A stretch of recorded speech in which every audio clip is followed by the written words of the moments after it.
أعوذ بالله من الشيطان الرجيم بسم الله الرحمن الرحيم الف لام میم دا حروف مقطعات دي. الله تبارک وتعالى او د هغه رسول د دې په معنا باندې خپوهيږي. حسب الناس آیا خیال وکړو خلکو ان یترکو چې دوی به پرې خو دي شي ان یقولو چې دوی ویل آمنا چې مونږ ایمان راولې دي وهم لا یفتنون او دوی به ازمیخ نشي کولی او دوی به نشي ازمایلی ولقد او خامخا په تحقیق سره فتن الذين مونږ ازمیخ کړو د هغه کسانو من قبلهم چې مخکې د دینو فليعلمن الله نو ضرور به معلوم کړي الله تعالی دغه کې معنا کو ضرور بخکار کړي الله تبارک وتعالى الذين هغه کسان صدقو چې رښتیا ویلي دي وليعلمن او خامخا بخکار کی الکاذبین دروغ وینکی ام حسب الذين آیا ګمان وکړو هغه کسانو يعملون السيئات چې کوي بدکارونه ان يسبقونا چې وړاندې بشي دوی په مونږ باندې سا ما يحكمون ډیر بد دی هغه چې دوی فیصله کوي من کان یرجو لقاء الله سوق چې امید لري د ملاقات د الله سره فإن اجل الله لآت بشکا مقرر شوی وخت نیټه مقرره د الله لآت خامخراتون کې دا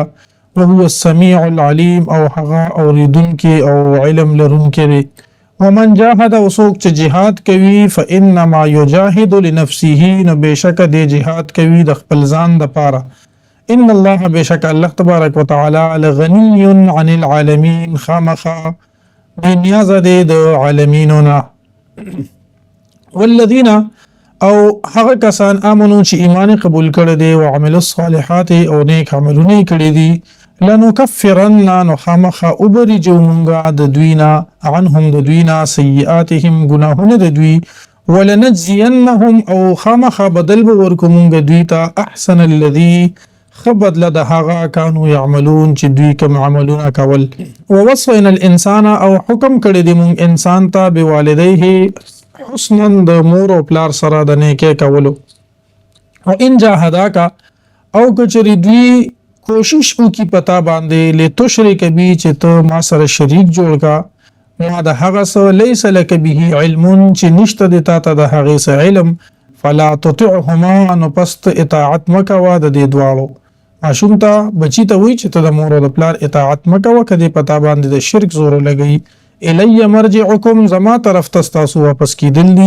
فانبئکم نو پس زب خبر درکم تاسو ته بما کنتم تعملون په هغه سوچ تاسو بکول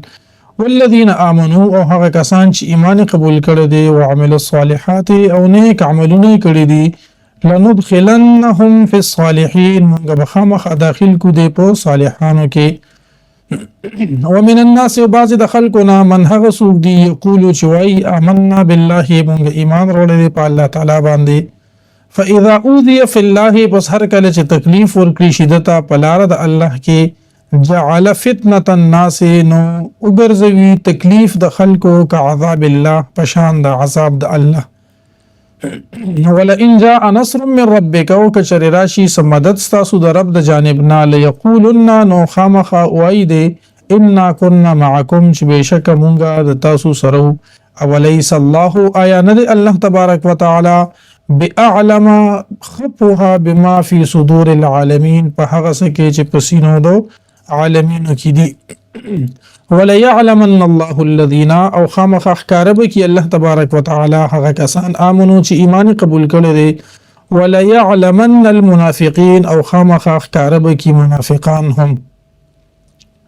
وقال الذين كفروا او واي هغه کسان چې کافران دي للذين هغه کسانو ته امنو چې ایمان قبول کړي دي اتبعوا سبيلنا تاسو پیرویو کې زمون د لارې ولنحمل خطاياكم او موږ به اوچت کړو تاسو ګناهونه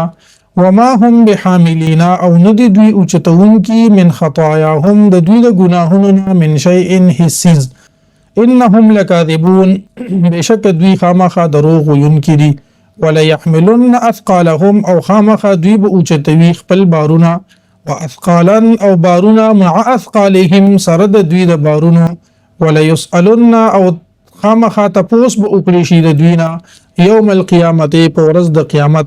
عما كانوا یفترون د هغه سنا چې دوی به دروغ جوړول